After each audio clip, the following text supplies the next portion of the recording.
Assalamualaikum warahmatullahi wabarakatuh.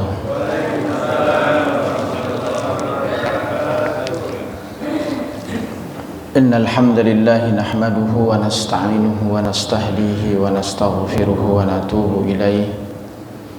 Asyhadu an la ilaha illallah wahdahu la syarika lah wa asyhadu anna Muhammadan abduhu wa rasuluhu la nabiyya ba'dah. Allahumma salli ala Muhammad wa ala alihi wa sahbihi wa sallama tasliman katsira. Amma ba'du, fa usikum wa iyaya nafsi bitaqwallahi wa ta'atihi la'allakum turhamun. Haitsu yaqulu tabaraka wa ta'ala fi kitabih, ya ayyuhalladzina amanu taqullaha haqqa tuqatih wa la tamutunna illa wa antum muslimun.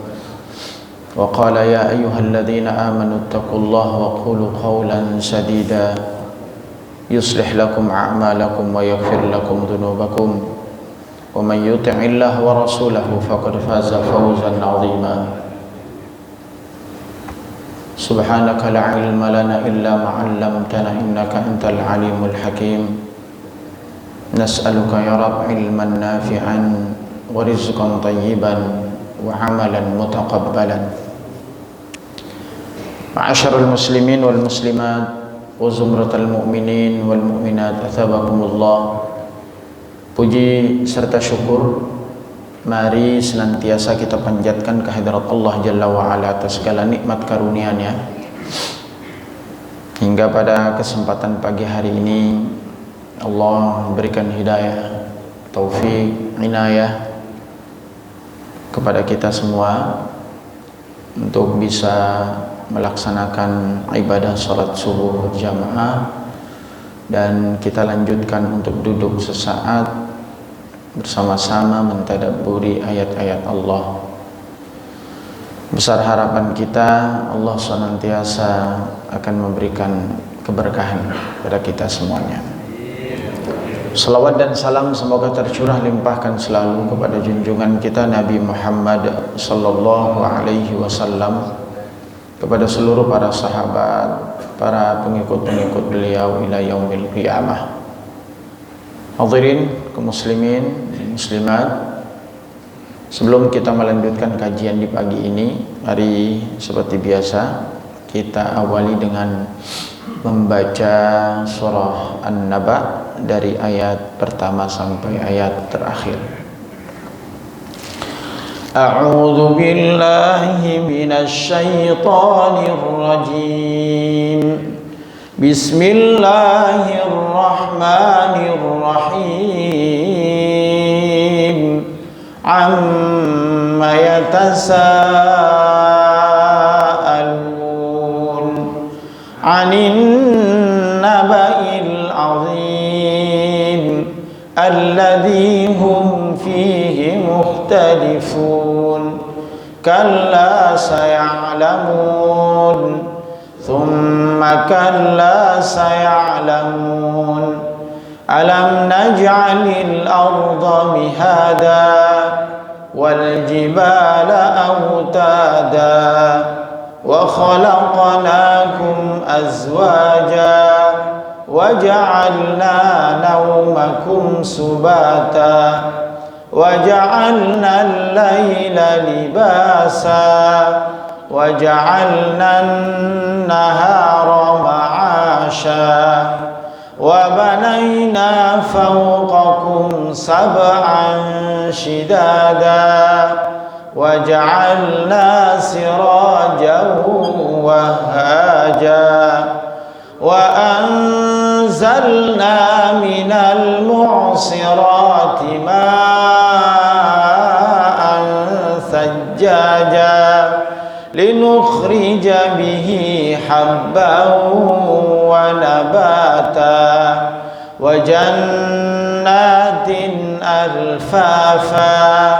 Inna yawmal fasli kana miqata yawma yunfakhu fis suri fatatuna afwaja wa futihatis samaa'u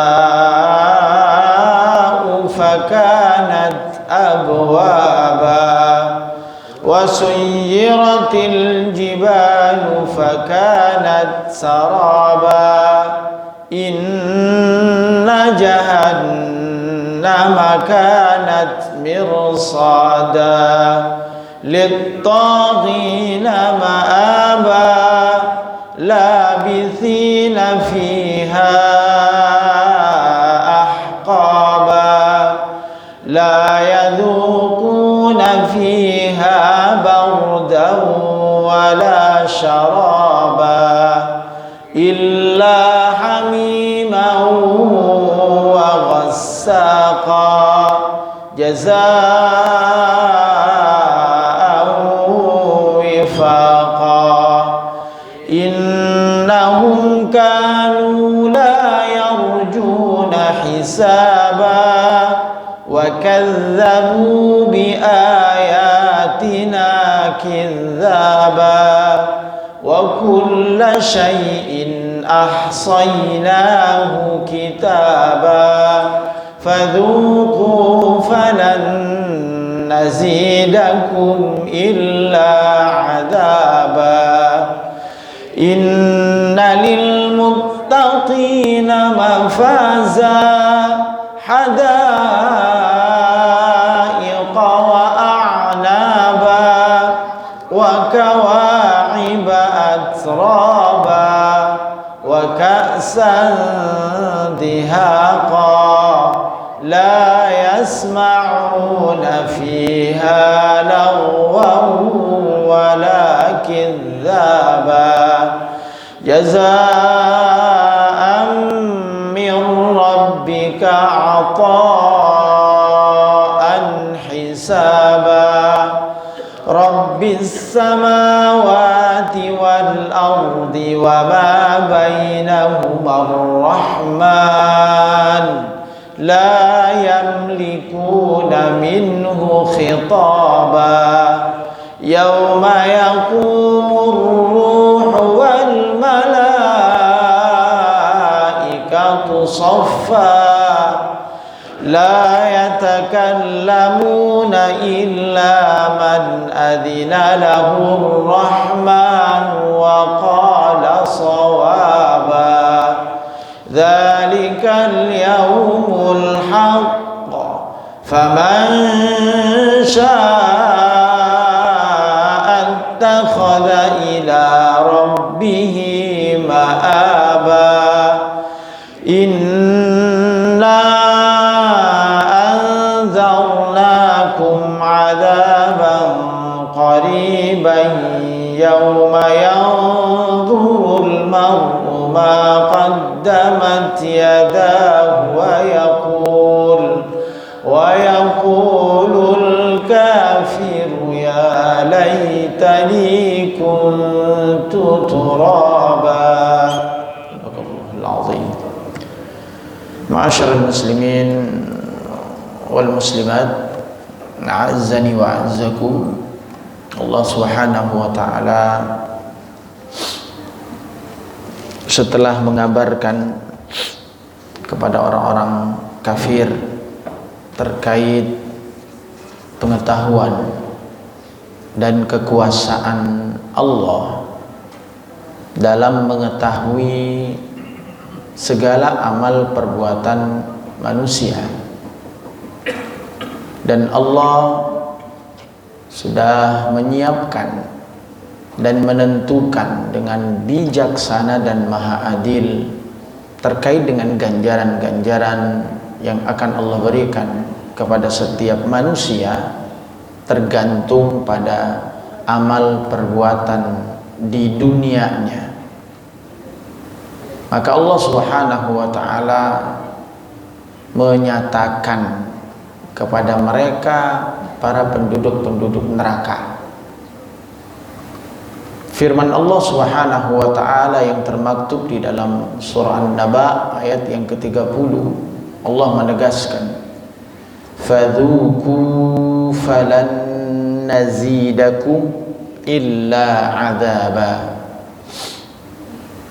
Karena itu rasakanlah, falan nazidakum, dan kami sekali-kali tidak akan menambah kepada kalian illa adzaba, selain dari azab. Imam Qatadah, sebagaimana yang tertulis di dalam tafsir Ibnu Katsir, meriwayatkan dari Ayyub Al-Azdi dari Abdullah ibnu Amr, beliau mengatakan bahwa tidak ada satu ayat pun yang lebih keras yang disampaikan kepada para penduduk atau para ahli neraka selain dari firman Allah ini, fadzuqu falan nazidakum illa adzaba.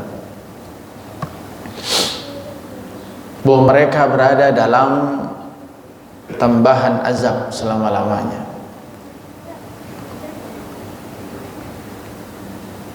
Begitu pula juga yang disampaikan oleh Al-Hasan yang mengatakan ia pernah bertanya kepada Abu Barzah Al-Aslami tentang ayat yang paling keras di dalam kitabullah atas ahli-ahli neraka.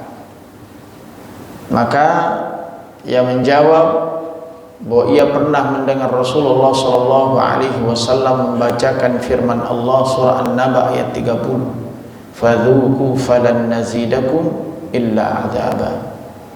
Setelah itu Nabi bersabda, halaqal qawmu bima'asihimullahu azza wa jalla, binasalah kaum itu yang disebabkan karena perbuatan-perbuatan durhaka mereka kepada Allah subhanahu wa ta'ala. Meskipun demikian, hadis yang diungkapkan ini adalah sebagian menyatakan bahwa hadis ini adalah hadis yang lemah. Namun ketika kita melihat kata dari atau kalimat dari surah An-Naba ayat 30 ini, Allah subhanahu wa ta'ala ingin menghinakan serta ingin mencela para penghuni-penghuni neraka. Maka ucapan celaan itu adalah fadzuqu, rasakanlah siksaan ini dengan hina, dengan cela, dan kami tidak akan pernah mengangkatnya untuk kalian. Tidak pula kami akan ringankan, kami pun tidak akan membiarkan kalian dalam keadaan yang sedang kalian alami ini. Kami tidak menambah kecuali siksa yang lebih kuat, panjang, dan segala macam-macam bentuk siksaan-siksaan. Dalam ayat yang lain diberitakan bahwa ahli-ahli neraka itu akan berkata kepada para penjaga-penjaga neraka jahanam, mereka akan meminta diringankan azabnya.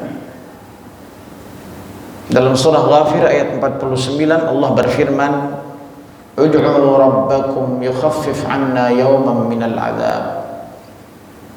Mohonkanlah kepada Tuhanmu, wahai para malaikat, supaya dia meringankan azab dari kami barang sehari saja. Mari kita cermati ayat surah Ghafir ayat 49 ini yang erat kaitannya dengan surah An-Naba ayat 30 itu. Ada beberapa segi. Yang pertama, mereka tidak meminta kepada Allah subhanahu wa ta'ala. Mereka hanya meminta kepada para penjaga neraka jahanam agar dimintakan, agar didoakan untuk mereka, karena Allah subhanahu wa ta'ala telah berkata kepada mereka, ikhsa'u fiha wa la tukallimun, tinggallah dengan hina di dalamnya dan janganlah kamu berbicara dengan aku, kata Allah. Lihat Al-Mu'minun ayat 108. Jadi orang-orang yang sudah Allah masukkan ke dalam neraka, la yukallimhumullah yaumul qiyamah, Allah nggak akan ngajak bicara mereka, dan Allah nggak mau mendengarkan keluh kesah mereka. Inilah yang mengerikan. Ketika manusia hidup di dunia masih punya kesempatan untuk bercerita. Kalau ada musibah besar yang melanda, masih ada harapan untuk bisa diringankan bebannya. Dengan berbicara kepada orang lain, meskipun beban itu tidak bisa terselesaikan, tapi sudah paling tidak sudah ringan. Dan masih bisa ada harapan bahwa masalah itu bisa terselesaikan. Berbeda dengan kondisi di akhirat nanti, saat seseorang sudah tidak lagi memiliki hubungan dengan Rabb-nya, karena ketetapan Allah yang Allah sudah berikan kepada para penghuni neraka, khususnya mereka orang-orang kafir, orang-orang musyrik yang sudah tidak akan diampuni dosanya oleh Allah Subhanahu wa taala. Maka mereka sudah melihat bahwa mereka sudah tidak layak lagi untuk meminta dan memohon kepada Allah untuk diri mereka. Maka mereka mencoba untuk meminta kepada Rabb dengan perantara para malaikat. Nah, sebagaimana Al-Mu'minun Allah sampaikan tadi, ikhsa'u fiha wa la tukallimu. Diam saja di situ. Ya. Diam saja di tempat itu dan jangan berbicara dengan aku. Tidaklah satu keadaan yang paling menghinakan kecuali saat Allah sudah tidak lagi mau berbicara dengan kita. Nggak ada penderitaan yang paling besar kecuali saat itu. La yukallimu la yuzakkihim wa lahum adzabun adzim. Dalam ayat yang lain, Allah tidak akan bicara, Allah tidak akan melihatnya, Allah juga tidak akan mensucikannya, dan bagi mereka azab yang sangat pedih. Ma'asyiral muslimin rahimani wa rahimakumullah. Ini dari satu sisi pemahaman surah-surah tersebut dengan beberapa ayat-ayat berikutnya. Yang kedua, mereka mengatakan mohonlah kepada Rabb kalian. Mereka tidak mengatakan mohonkanlah kepada Tuhan kami, Rabbukum. Dia tidak mengatakan Rabbi. Ini pemahaman para ulama. Karena wajah-wajah dan hati-hati mereka tidak kuasa untuk mengungkapkan atau berbicara dengan menyandingkan rububiyah, sifat ketuhanan Allah bagi mereka. Maksudnya adalah tidak bisa mengatakan Rabb kami, karena mereka merasakan kecelaan dan kehinaan sehingga mereka merasa tidak pantas untuk menyandarkan rububiyahnya Allah kepada mereka. Maka kalimat di atas surah Al-Mu'minun ayat 108 menggunakan kata-kata Rabbukum, Tuhan kalian. Mestinya kata para ulama, kalau dia masih punya harapan, maka dia akan berkata Rabbi, Rabbuna, Tuhan kita, Tuhanku. Tapi ayat itu mengatakan Rabbukum, Tuhan, Tuhan kalian. Sisi yang ketiga, mereka tidak mengatakan angkatlah siksaan ini dari kami, tapi mereka mengatakan ringankanlah. Karena mereka sadar, ma'asyarul muslimin, orang-orang di neraka nanti sadar bahwa siksa untuk mereka tidak akan pernah berhenti. Karena itu mereka masih punya harapan diberikan keringanan meskipun tidak akan pernah berhenti disiksa. Dan itu menunjukkan betapa dahsyatnya azab neraka itu. Hanya ingin istirahat sesaat saja. Dan itu yang diminta kepada Rabb Allah Subhanahu wa ta'ala. Karena itu di dalam ayat tersebut dikatakan, mereka mengatakan ringankanlah siksaan ini. Ya.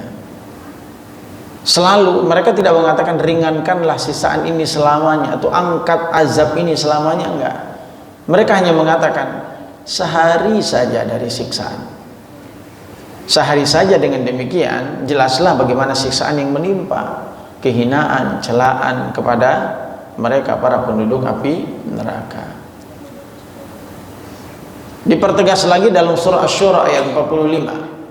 Allah berfirman, "Wa tarahum yu'raduna 'alaiha khashi'ina minadh-dhulli yanzuruna min tarfin khafi." Dan kamu akan melihat mereka dihadapkan ke neraka, diarahkan ke neraka dalam keadaan tunduk karena merasa hina. Mereka melihat dengan pandangan yang sangat-sangat lesu. Nah, karena itu penduduk neraka juga sudah putus asa dan putus harapan dengan nasib mereka di neraka. Ini ayat ini. Mereka tidak meminta angkatkan azab kami meski hanya sehari saja, namun yang mereka minta hanyalah keringanan azab. Namun apakah azab mereka akan diringankan oleh Allah Subhanahu wa taala? Maka ini sebuah pertanyaan. Khususnya ditujukan bagi mereka orang-orang kafir, orang-orang musyrik, orang-orang munafik, khalidina fiha abada, yang selamanya berada di dalam api neraka. Apa tujuannya untuk kita semua? Tentu agar kita mawas diri, waspada, agar kita tidak masuk dalam golongan-golongan mereka. Karena kalau sudah masuk dalam golongan-golongan mereka, tidak ada daya dan upaya yang bisa kita keluarkan kecuali kita siap untuk menerima azab itu. Nah, inilah yang memotivasi kita untuk memiliki semangat untuk ibadah. Ya. Rasa takut. Nah, kenapa Allah menyebutkan neraka dengan segala macam azab-azabnya? Agar manusia itu memiliki rasa takut. Karena kalau tidak memiliki rasa takut, rasa khasyah, maka manusia tidak akan atau tidak mendorong dirinya untuk meninggalkan amalan-amalan yang dilarang oleh Allah Subhanahu wa taala. Maka ada 3 aspek kan yang harus ada dalam diri orang-orang yang beribadah kepada Allah. Mudah-mudahan masih ingat, ada khauf, ada raja, ada mahabbah. 3 ini harus nyatu di dalam diri kita. Rasa raja itu kita berharap kepada Allah, sekecil apapun amal ibadah kita, Allah selamatkan kita, Allah berikan penghargaan yang layak bagi kita, Allah masukkan ke dalam surga. Sekecil apapun amal kita, kita mesti harus menambatkan harapan kepada Allah. Tapi di satu sisi, kalau satu komponen itu saja yang menyelimuti kita, lalu tidak ada komponen-komponen yang lain, ini cukup bahaya kata para ulama. Karena bisa jadi terlalu overconfident gitu, meremehkan, mengulur-ulur waktu untuk bertaubat karena menjunjung tinggi tentang rahmat Allah, tapi di satu sisi kita tidak mengakui, bahkan tidak mawas diri terhadap kerasnya siksaannya Allah. Maka selain roja harus ada khaufnya, rasa takut. Rasa roja itu membuat kita semangat ibadah, rasa khauf, takut kepada azab Allah ini membuat kita menghindari segala yang dilarang oleh Allah Subhanahu wa taala. Maka kalau sifat para sahabat-sahabat Nabi, ulama-ulama saleh itu adalah dada mereka, jiwa mereka, hati mereka musyfikin, takut. Jadi ibadah mereka takut nggak diterima. Pernah nggak kebayang kita ibadah kita takut nggak diterima, atau terlalu pede ibadah kita diterima? Maka terkait dengan sejarah puasa, terkait dengan bagaimana para sahabat-sahabat Nabi, para ulama-ulama saleh, ulama-ulama salafiyun itu kemudian memandang puasa, mereka itu 6 bulan sebelum Ramadan ada rajanya, ada berharap dipertemukan dengan Ramadan. Jadi bukan hanya berdoa ketika bulan Rajab, tapi 6 bulan sebelum Ramadan mereka sudah minta. Lalu selesai Ramadan, 6 bulan, selama 6 bulan itu mereka meneteskan air mata, menangis, berharap kepada Allah. Apa tangisan mereka? Apa tetesan air mata mereka? Tetesan-tetesan air mata yang memiliki rasa takut, jangan-jangan puasa mereka tidak diterima oleh Allah Subhanahu wa taala. Nah, kalau kita kan udah lebaran, kalau udah puasa selesai, udah minal aidin wal faizin aja udah. Bahkan yang pakai baju juga nggak puasa, baju baru. Jadi hilang rasa takut itu, karena terlalu happy, terlalu bahagia, sehingga kita melupakan. Maka doanya kan bukan minal aidin wal faizin sebenarnya. Ya. Doanya saling mendoakan, taqabbalallahu minna wa minkum. Ini doanya mestinya kalau berjumpa dengan sahabat-sahabat itu bukan minal aidin wal faizin, bukan. Yang diajarkan oleh Nabi adalah taqabbalallahu minna wa minkum wa salihul a'mal. Semoga Allah menerima amalku dan amalmu. Jadi pahami Pak ya. Jarang kan ada doa itu. Dan gak semua berdoa itu ketika berjumpa dengan saudaranya. Yang ada cuma selamat lebaran ya, minal aidin wal faizin gitu. Emang siapa yang jadi pemenang? Emang udah yakin jadi pemenang? Karena tidak semua orang berpuasa itu jadi pemenang Pak. Kok bisa? Ada hadis Nabi, rubba shaimin laisa lahu min siyami illa al-ju' wal 'atas. Berapa banyak orang yang berpuasa yang ia dapati cuma lapar dan dahaga saja. Puasa mereka. Ini mesti kita mau waspadai ini. Jadi tidak semua orang berpuasa keluar kemudian jadi pemenang. Lalu bagaimana ingin jadi pemenang? Yaitu nanti ada dalam tarhib Ramadan. Ya jelas memaksimalkan dengan total persiapan mulai dari mindset, pola pikirnya sampai kemudian peningkatan amal soleh, dan juga menjaga hal-hal yang dilarang agar tidak menggerogoti nilai-nilai ibadah puasa. Ya, lisan yang tidak dijaga itu kan kata Nabi sallallahu alaihi wasallam. Ya. Man lam yada' qaulaz zur wal amal bihi falaysa lillahi hajatan an yada' ta'amihi wa syarab. Orang yang berpuasa tapi tidak menjaga lisannya, maka Allah tidak butuh lapar dan dahaga seseorang itu. Artinya puasanya sukses apa gagal? Gagal dalam konteks ini. Nah, karena itu kembali ma'asyiral muslimin rahimani wa rahimakumullah. Nah, hal-hal inilah ayat-ayat ini ingin menegaskan kepada kita semua.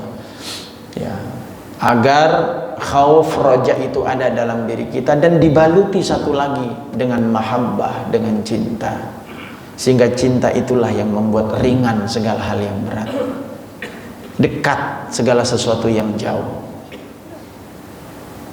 Apa itu? Mahabbah, pengorbanan seseorang yang lahir dari cinta. Nah, karena itu Allah kemudian menegaskan, apakah kemudian mereka akan diberikan keringanan azabnya? Di dalam surah Al-Mu'min ayat 50 Allah menegaskan, qalu awalam taku ta'tikum rusulukum bil bayyinati qalu bala. Lalu setelah mereka meminta kepada Rabb, meminta kepada malaikat agar malaikat memintakan keringanan kepada Allah, lalu para malaikat berkata kepada mereka, qalu, para penunggu neraka jahanam itu berkata kepada ahli neraka itu, awalam taku ta'tikum rusulukum bil bayyinat, dan apakah belum datang kepada kamu rasul-rasulmu dengan membawa keterangan-keterangan yang jelas? Qalu bala, mereka menjawab, benar, rasul-rasul itu telah datang kepada kami. Fad'u wa ma du'aul kafirina illa fi dhalal. Penjaga-penjaga jahanam kembali berkata, berdoalah kamu, dan doa orang kafir itu hanyalah akan sia-sia belaka, tidak akan diterima, karena sudah menjadi keputusan Allah Subhanahu wa ta'ala. Karena akhirat itu kan bukan pilihan Pak. Kalau di dunia itu khiyar, kita diberikan pilihan, ashkur am akfur, aku bersyukur atau kufur, itu pilihan dunia. Allah ciptakan kita hidup, Allah kasih fasilitas yang penuh sempurna, lalu Allah tanamkan dalam diri kita af'alul ibad. Af'alul ibad itu artinya kebebasan untuk memilih jalan hidup. Fahadainahu najdain, kami berikan dua jalan, mana yang kau pilih? Jalan mendaki apa jalan menurun? Jalan mendaki dengan yang berliku-liku tapi kemudian akhirnya adalah sebuah keindahan, atau jalan menurun yang enak, yang nikmat tapi berakhir pada tujuan yang mengerikan, menakutkan. Nah, itu pilihan Pak, Allah kasih pilih. Tapi di akhirat nanti sudah nggak jadi lagi pilihan, hak prerogatifnya ada pada tangan Allah Subhanahu wa ta'ala. Ketentuan Allah itu sudah ditetapkan. Maka ketika manusia bangkit dari kuburnya, lalu kemudian berkumpul di padang mahsyar, lalu mendapatkan pertanyaan dari setiap apa yang mereka lakukan, Allah menetapkan baginya sudah tidak ada lagi waktu untuk memilih.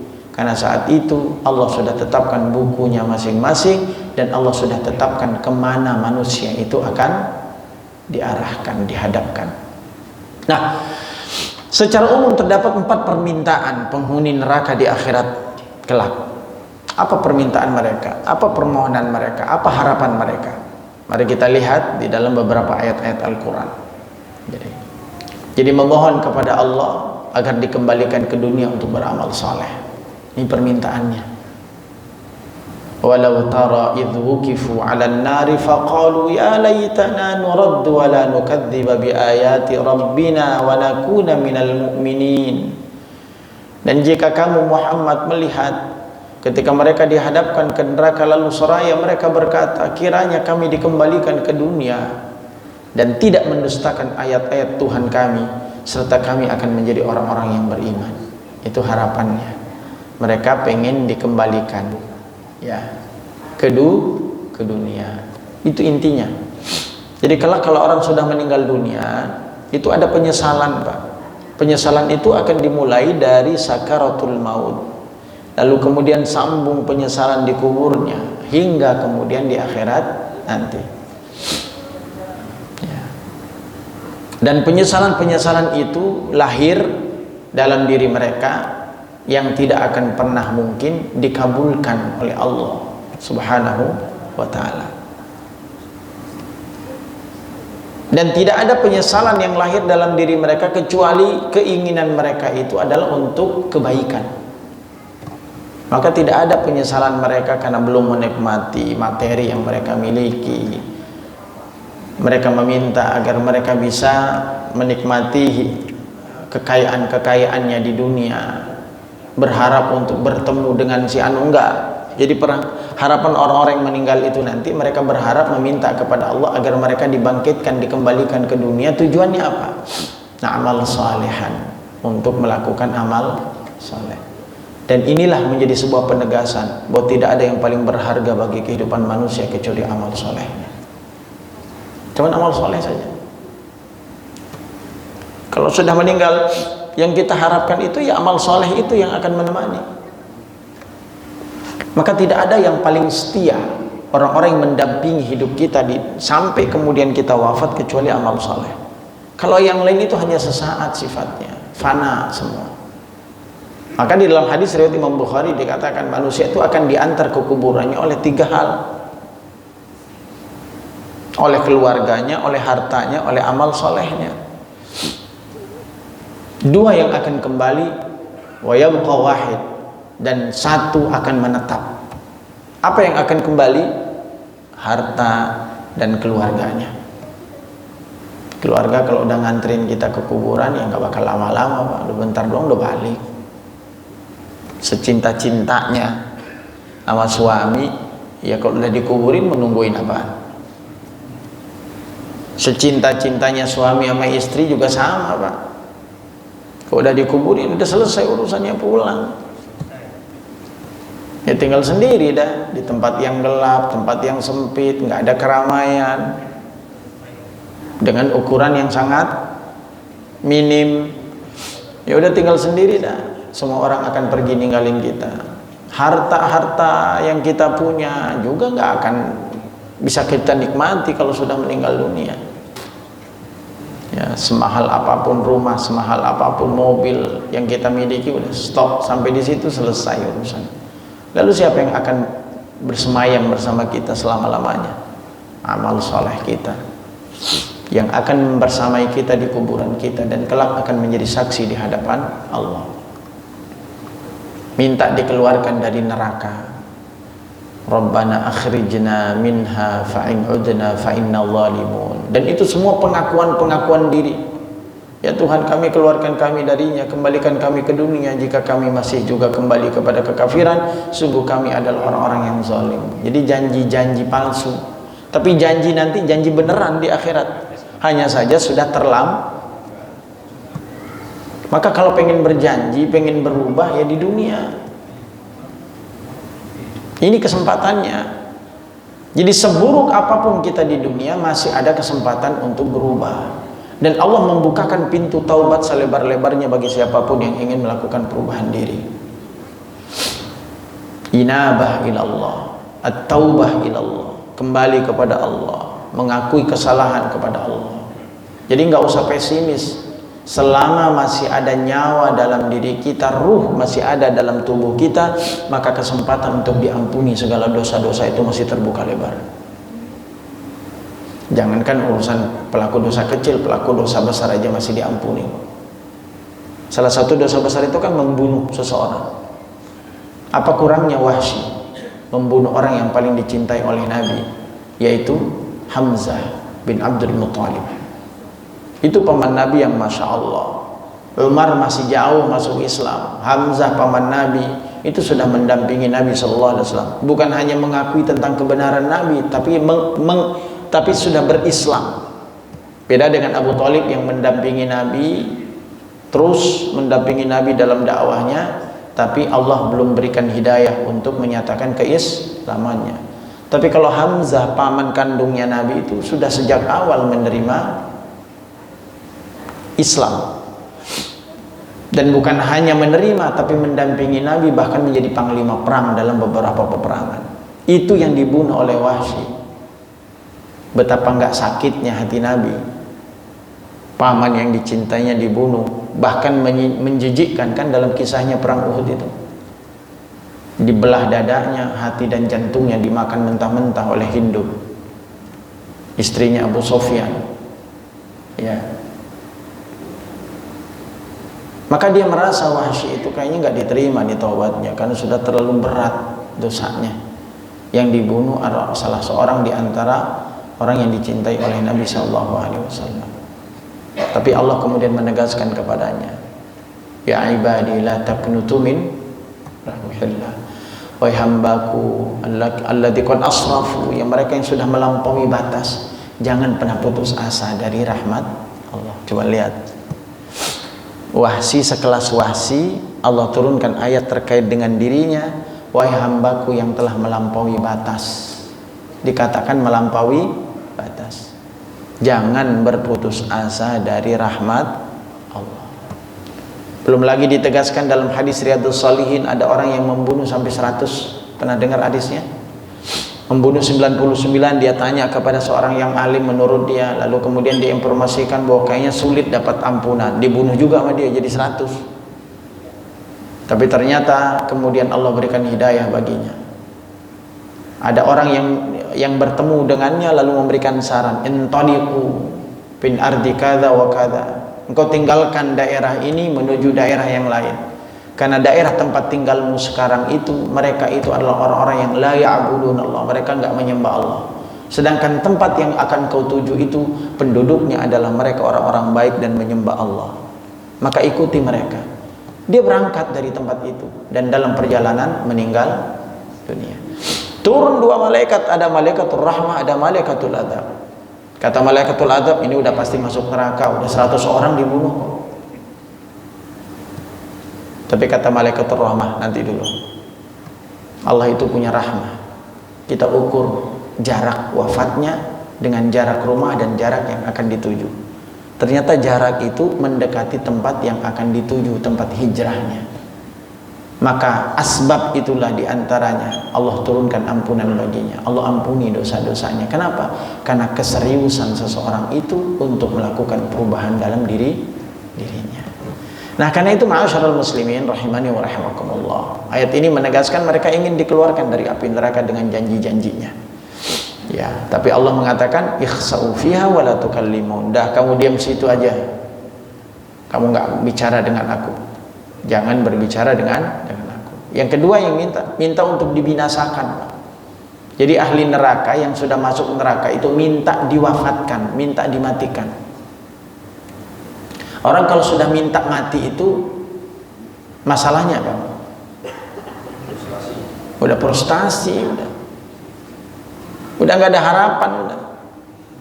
Daripada terus tersiksa, mendingan sekalian siksa yang keras tapi mati. Mendingan mati kan, daripada beban hidup berat. beban hidup berat, beras naik, antri panjang banget gitu ya, cabai, pokoknya udah berat hidup dah, gantung diri, punya anak yang banyak, akhirnya bunuh. Bukan dia doang yang bunuh dirinya, dia bunuh anaknya dulu baru bunuh dirinya. Ini kan kasus masya Allah banyak banget ini. Ini berarti kan frustasi. Nah, orang di neraka itu nanti saking frustasinya dia minta agar diwafatkan saja. Udah siksa aja sekalian, yang kenceng, yang keras, mati habis itu. Tapi kan enak banget begitu. Ya. Kalau udah mati kan selesai urusannya. Apa yang mereka mengatakan? Wa nadau ya maliku liyaqdi alaina rabbuka qala innakum makithun. Dan mereka berseru, wahai malaikatul malik, biarlah Tuhanmu mematikan kami saja. Allah kemudian menjawab, sungguh kamu akan tetap tinggal di neraka ini. Maka dalam ayat nanti itu kan disampaikan, enggak hidup, enggak juga mati. Itu yang paling menderita Pak. Kagak mati, kagak hidup, tapi sadar, sakit kan. Ini surah Zukhruf ayat 77. Minta keringanan azab sebagaimana yang sudah kita sampaikan di atas tadi. Ya, minta keringanan azab walaupun hanya sehari, tapi itu sangat berharga bagi ahli neraka itu. Yang keempat, yang terakhir permintaannya, mereka meminta minuman pada penghuni surga. Mereka minta karena mereka haus, mereka lapar. Siksaan yang begitu panas, menyakitkan. Tapi sayang, jangankan untuk ampunan Allah, untuk air saja Allah sudah haramkan bagi mereka. Afidu alayna minal ma' aw mimma razaqakumullahu qalu innallaha azza wa jalla innallaha harramahum 'alal kafirin. Sesungguhnya makanan dan minuman itu telah Allah haramkan bagi orang-orang kafir itu. Nah, demikianlah beberapa harapan-harapan dan keinginan para penghuni neraka yang tidak pernah mereka dapatkan. Maka dari itu pastinya hendaknya kita berusaha menjauhi segala perkara-perkara yang tentunya dapat menjerumuskan kita ke dalam siksaan api neraka. Dari mana? Ya dari ayat-ayat ini yang kita ketahui. Jangan sampai kemudian kita mengakui tentang panasnya itu setelah kita merasakan. Dan itu yang disampaikan di dalam beberapa ayat-ayat Al-Quran. Sami'na wa absarna wa sami'na farji'na na'mal salihan. Ya Allah, hari ini kami sudah mendengar, bahkan kami sudah melihat dengan mata kepala sendiri betapa keras azabmu. Farji'na, kembalikan kami ke dunia. Kami janji kami melakukan amal soleh. Itu janji, Pak. Itu janji kelak yang Allah akan berikan, yang akan manusia sampaikan di akhirat nanti. Nah, ma'asyiral muslimin rahimani wa rahimakumullah. Karena itu hendaknya kita memperbanyak amalan-amalan agar kita terhindar dari api neraka. Jelasnya amalan-amalan itu secara singkat yaitu satu, perbaiki iman kita kepada Allah Subhanahu wa taala. Hanya dengan modal iman itu maka kita akan diharamkan untuk masuk neraka. Sampai dalam satu hadis Nabi SAW dikatakan, Thalasun man kunna fihi hurrima 'alan nar. Ada 3 golongan yang manusia haramkan baginya neraka. Wa hurrimatun naru 'alaihi. Dikatakan siapa ketiganya ada padanya maka diharamkan dia dari neraka dan mereka pun diharamkan atasnya. Apa itu? Imanun billah, beriman kepada Allah. Iman yang sungguh. Jadi iman itu bukan hanya percaya, bukan hanya yakin, tapi kalau keyakinan yang tidak melahirkan ketundukan dan kepatuhan, kata Ibnul Qayyim Al-Jauzi dan Ibnu Taimiyah, maka belum iman namanya. Kalau kita udah mengakui beriman kepada Allah, percaya. Tapi kalau percaya harus ada bukti. Apa kebuktiannya? Tunduk dan patuh terhadap perintahnya. At-tasdiqu bil qalbi wal iqraru bil lisani wal amalu bil jawari.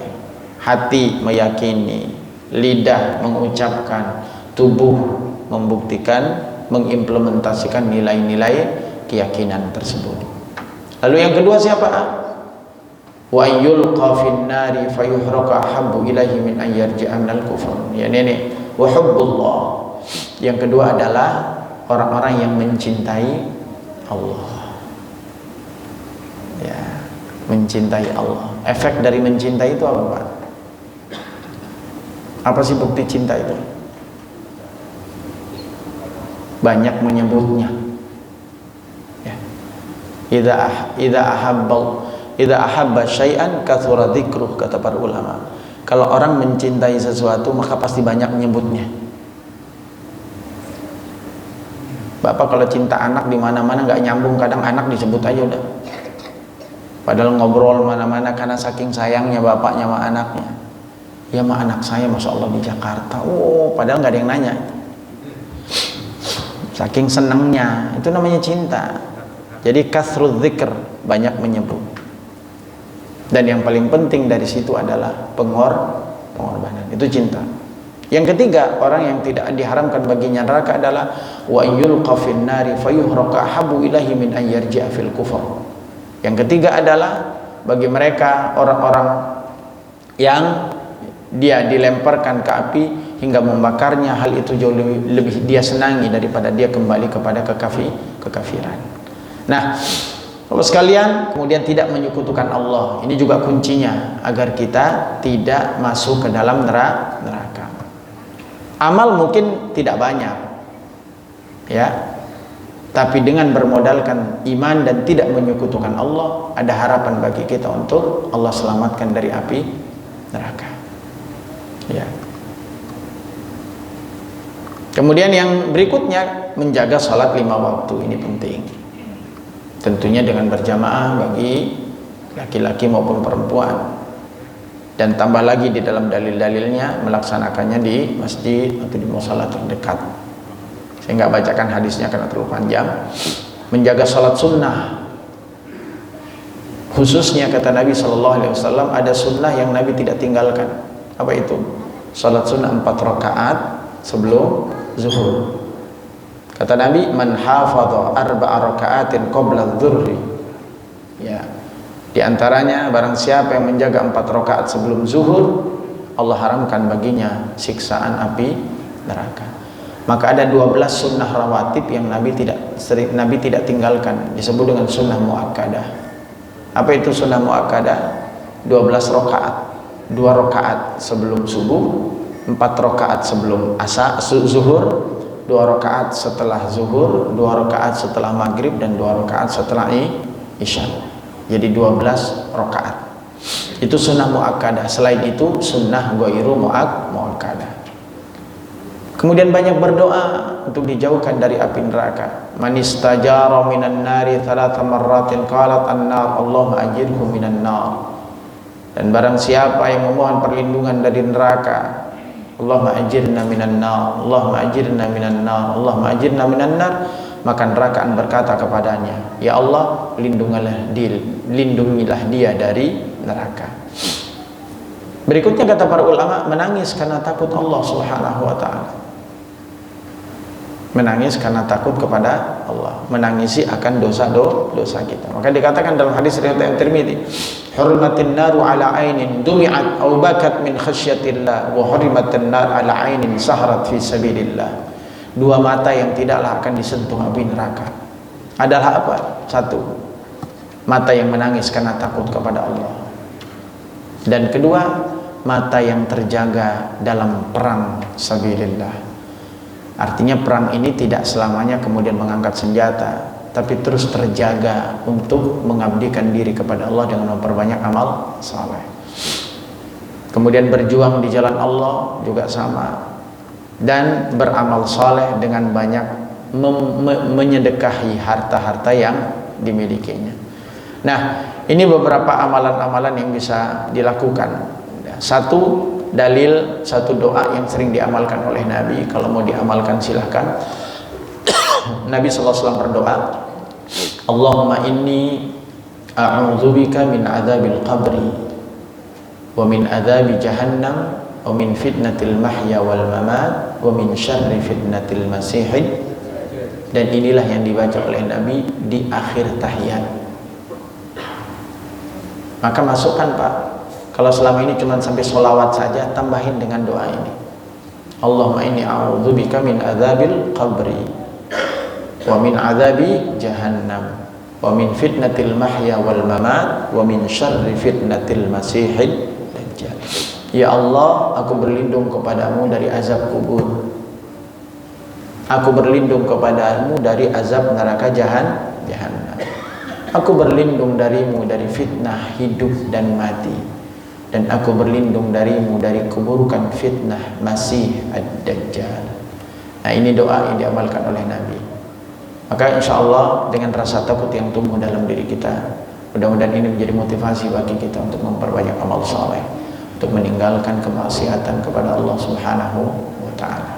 Nah, di satu sisi neraka begitu panasnya, begitu dahsyatnya Allah akan berikan kepada mereka ahli neraka, tapi di satu sisi ada keadilan Allah, ada anugerah Allah yang Allah berikan bagi mereka yang memilih jalan kebaikan, al-muttaqin, yaitu orang-orang yang bertakwa. Apa yang mereka dapatkan? Insya Allah menjadi pembahasan pada pertemuan-pertemuan yang akan datang. Mudah-mudahan apa yang kami sampaikan pada pertemuan kali ini bermanfaat. Mohon maaf bila ada hal yang kurang berkenan.